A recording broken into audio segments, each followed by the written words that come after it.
Janice, we're 5 days into this war, started by the U.S. and Israel. Are we still at the beginning? Like, where are we in this war?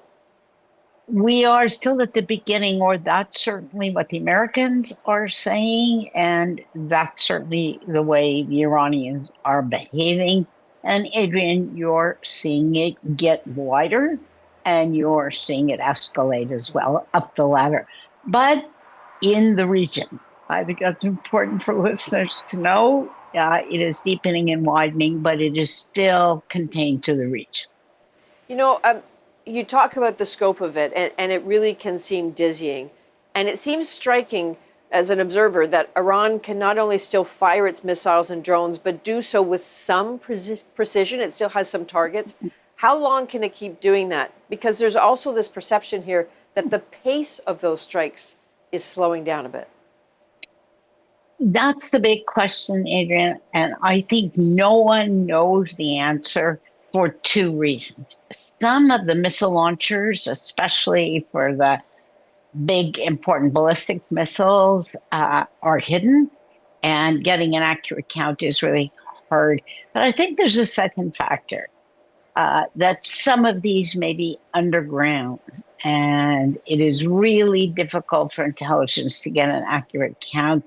And the fact that the missiles that are being fired against the Gulf and against Israel, there are fewer, doesn't tell us what the Iranian government is holding in reserve.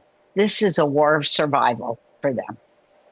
So if it's a war of survival, what ends it? I mean, there's so many different reports. There's one, for example, about the Americans, unconfirmed reports, working with Kurdish fighters.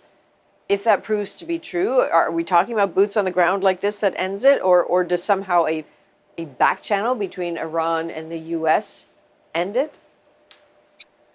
You know, let me just say a word about the Kurds here, because there would be boots on the ground, but it's very difficult, for me to think of any way that they would be a match for Iran's regular army, for its military.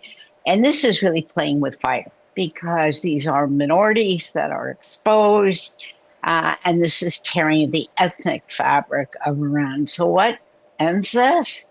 A back channel. And more likely, when the United States says, okay, enough, we've degraded their capability, we've actually taken out their supreme leader. And even if another supreme leader is chosen, as certainly will be, that doesn't tell us much about the successor. Look what happened in Saudi Arabia when a prince took over for a king. There were significant changes. What's important to watch for in the days ahead? Because I think people are lurching from moment to moment here, and it's hard to know what stage of the war is next. So I'm really focused, Adrienne, on the Revolutionary Guard. Do we hear unconfirmed rumors, any stories of Revolutionary Guards that say, okay, this is enough. We do not want to see our country torn apart. There has to be a change at the top, and we'll start back channel negotiations with the United States. If we hear even a whiff of that, and we have not yet heard that, that would be a signal that the factions within the Revolutionary Guard are making a different calculus. They would want to preserve the privileged position they have in the Iranian economy. I don't rule that out, Adrienne, and it's the most likely way this will end in the short term. One last question, very briefly, if I can. A spokesperson for Qatar's foreign ministry says all the red lines have already been crossed. What could these Gulf states actually do about that? Because red lines get crossed all the time.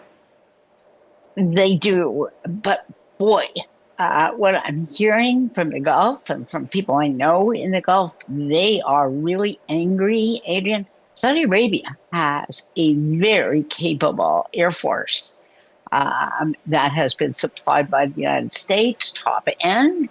Iran cannot defend its own airspace. Its skies are open, and there are missiles in several countries in the Gulf. They're holding back to wait to And see speaking of how that, long. Janice, you have to forgive me. Speaking of missiles, we have an alert here that there are some incoming now, so we're going to have to go. Janice Stein, as always, thank you very much. Appreciate that. They say